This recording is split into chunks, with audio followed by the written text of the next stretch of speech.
This is the psychology of motorcyclists who prefer riding alone. For every group rolling out of a parking lot together, there's another rider slipping out of a garage at dawn by choice. And the science behind why some riders choose solitude reveals a fascinating combination of personality traits, brain chemistry, and a fundamental difference in what people seek from the open road. Let me be upfront about something. Research on motorcyclists' personality traits and the mental effects of riding is well established, but very little directly compares solo riders to group riders as distinct psychological groups. Most of what we know comes from rider surveys, personality studies, and inference, so where the evidence is strong I'll tell you, and where it's speculation I'll tell you that too. Personality is where we'll start, because that's where the clearest scientific evidence exists. Researchers in Brazil published a study in PLOS One back in 2019 that looked at 153 randomly selected motorcyclists using something called Cloninger's Temperament and Character Inventory. What they found was striking when compared to the general Brazilian population. Motorcyclists scored significantly higher on novelty seeking and persistence, while scoring lower on harm avoidance and reward dependence. The numbers tell the story. 68.9% had low harm avoidance scores and 72.1% had high novelty-seeking scores. But here's what matters more. A 2024 Canadian study completely shattered the stereotype of reckless bikers when researchers at Mount St. Vincent University and Dalhousie University surveyed 376 people, split between 194 motorcyclists and 182 car drivers. Motorcyclists turned out to be positively associated with conscientiousness, openness, and agreeableness while being negatively associated with neuroticism, which means they were more responsible, more open-minded, and less neurotic than the stereotype suggests. Car drivers perceived motorcyclists as the opposite though, more reckless, less agreeable, less conscientious. So the reckless biker image is largely a perception problem rather than reality. A Chinese study from 2023 looking at 278 young riders found that agreeableness and conscientiousness actually predicted safer riding while sensation-seeking predicted riskier behavior, and a North American study of 550 motorcyclists found that extroversion positively predicted use of safety equipment. The gap in the research shows up right here though.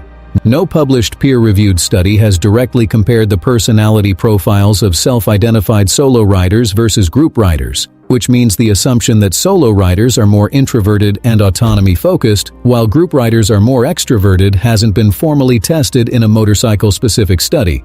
Based on other psychology research, it's plausible, but it's not proven. Now let's talk about what happens in your brain and body when you ride, because this is where things get really interesting. Researchers at UCLA's Semel Institute for Neuroscience published the most important neurobiological study of motorcycling to date back in 2021, funded by Harley-Davidson, which matters for transparency, but the methodology was solid. They used mobile EEG technology to monitor more than 50 experienced motorcyclists over a 22-mile route while measuring brain activity, heart rate, and saliva hormones before, during, and after riding, driving a car, and resting. The findings were specific. A 20-minute ride produced an approximately 28% decrease in cortisol, the stress hormone, while heart rate increased about 11% and adrenaline increased about 27%, comparable to light exercise. Brain activity changes indicated increased alertness, with the team comparing the magnitude to drinking a cup of coffee. And sensory focus and resilience to distraction were enhanced during riding.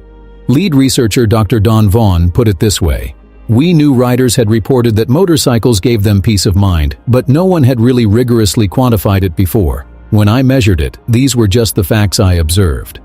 The caveats matter here. This was a Harley-Davidson-funded study where participants were experienced adults on their own bikes in good conditions, and the researchers noted you could probably get similar stress reductions from other activities. Critically, the study didn't differentiate between solo and group riders.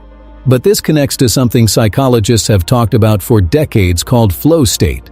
Clinical psychologist Dr. Mark Barnes, who's written a monthly column for Motorcycle Consumer News since 1996 and published a book called Why We Ride in 2017, devotes substantial sections of his work to flow on the bike. Flow is that state of intense concentration where you merge with the activity, lose self-consciousness, and time transforms. A 2025 study in Frontiers in Psychology specifically examined flow among Italian motorcycle racers and treated it as highly pleasant and rewarding, associated with complete involvement in the activity.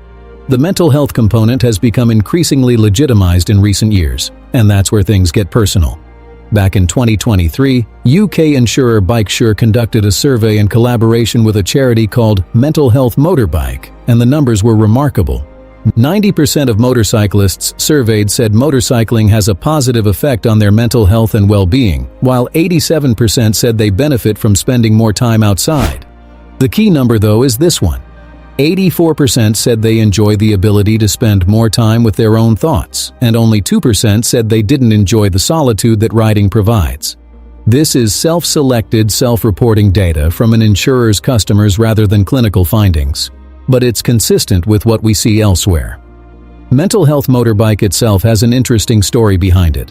Paul Oxborough and Jay Lucas founded it in March 2020 after their friend Dale Caffrey died by suicide at age 38, and by late 2021 it became a registered charity. As of November 2025, they'd trained over 1,100 mental health first aiders and had more than 100 active volunteers across the UK, and on November 19, 2025, founder Paul Oxborough met with Prime Minister Sir Keir Starmer and Health Secretary Wes Streeting at 10 Downing Street as part of the UK's new men's health strategy unveiling. Oxborough has specifically talked about solo riding as therapeutic and said focused riding can be both therapeutic and grounding, adding that you are in your own headspace whilst driving, but then when you slow down and park, the first thing you do is look for other riders. Several nonprofits in the US have built therapeutic models around riding for veterans and first responders with PTSD. The Motorcycle Relief Project runs structured week-long rides, while Motorcycle Therapy in Alabama cites VA figures showing that 22 veterans die by suicide every day, and that veterans account for 22% of US suicides, despite being only 7% of the population. So why do some riders specifically choose solo over group riding? The research gives us some clues even if it doesn't directly compare the two. Based on the Bikeshare survey, Mark Barnes's clinical observations, and consistent themes in rider community writing, the most commonly cited motivations break down like this: freedom and autonomy to choose route, pace, and stops without compromise, introspection and processing by using the bike as moving meditation to think through problems, mindful presence where the high-stakes attention the bike demands forces you into the present moment, skill development at your own challenge level, avoidance of group dynamics like peer pressure and posturing, and mechanical self-reliance. Robert Pirsig captured this experientially when he wrote Zen and the Art of Motorcycle Maintenance in 1974, a book that sold over 5 million copies despite being rejected by 121 publishers, and described a 17-day motorcycle trip in 1968. His words were, "On a cycle, the frame is gone. You're completely in contact with it all. You're in the scene, not just watching it anymore, and the sense of presence is overwhelming." There's a flip side though, because group riding has real advantages, and avoiding it has real costs. Group riding offers visibility since a pack is harder for other drivers to miss, provides mechanical and emergency support when you break down 200 miles from anywhere, offers social belonging which research consistently shows reduces depression and all-cause mortality, and riding with more skilled riders can accelerate learning. The case against group riding or for solo comes largely from peer pressure research. Australian research by Tunnicliffe and colleagues found that risky riding intentions were most consistently predicted by attitudes, sensation-seeking, and group norms and peer influence, while a 1996 study of young New Zealand riders found significant peer influences on riding behavior. Riding instructor Ken Condon, who runs Riding in the Zone, has written extensively about this and said, "The most common result for sport riders is a steady increase in speed during group rides. For the cruiser riders, it seems to be an increase in raucous behavior." Australian rider-journalist Phil Hall put it bluntly when he said, "I've seen many situations where lesser experienced riders have been sucked into riding way over their limits in an effort to stay with the group and not make the rest of the group feel like they are being held up." The research on outlaw motorcycle clubs takes group dynamics to an extreme. The Hells Angels, founded March 17, 1948, now reports over 6,000 members in 592 charters across 66 countries, And sociological work on outlaw clubs shows they create tightly knit networks that generate strong loyalty, but also conditions for groupthink where dissent against club norms becomes nearly impossible.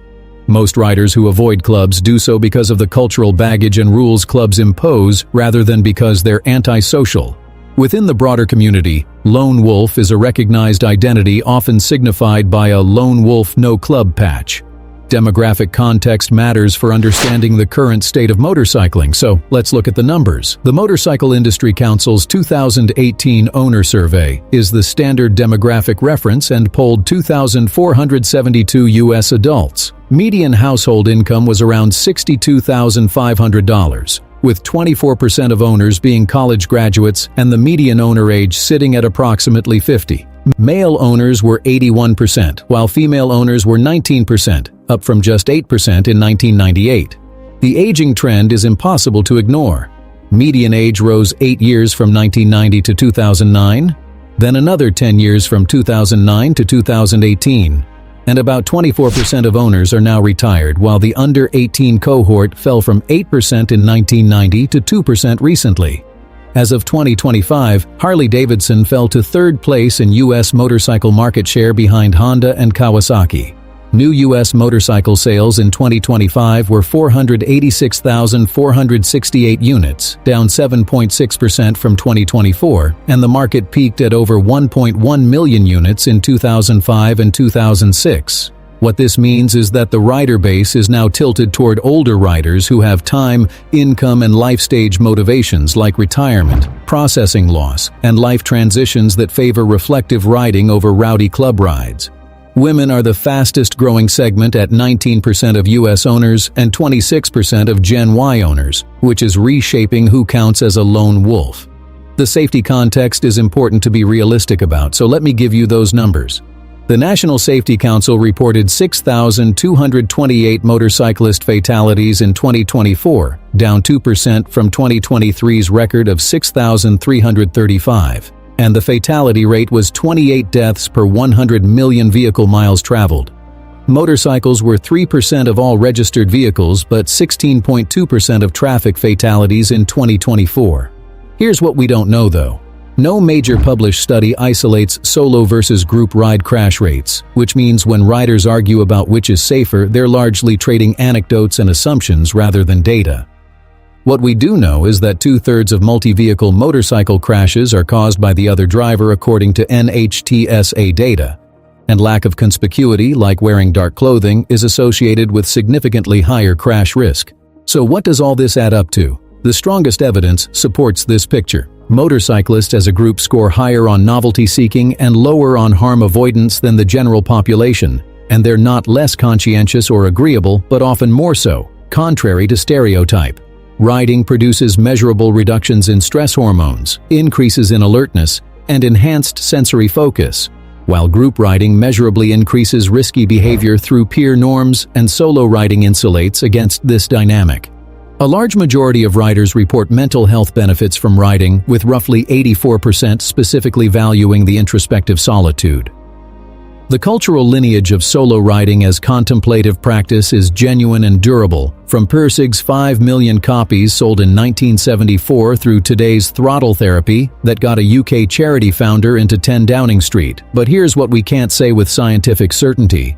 The precise psychological boundary between the rider who pulls out of the driveway alone and the one who joins the Sunday pack remains mostly unmapped territory, and no major study has directly compared their personality profiles, accident rates, or long-term outcomes.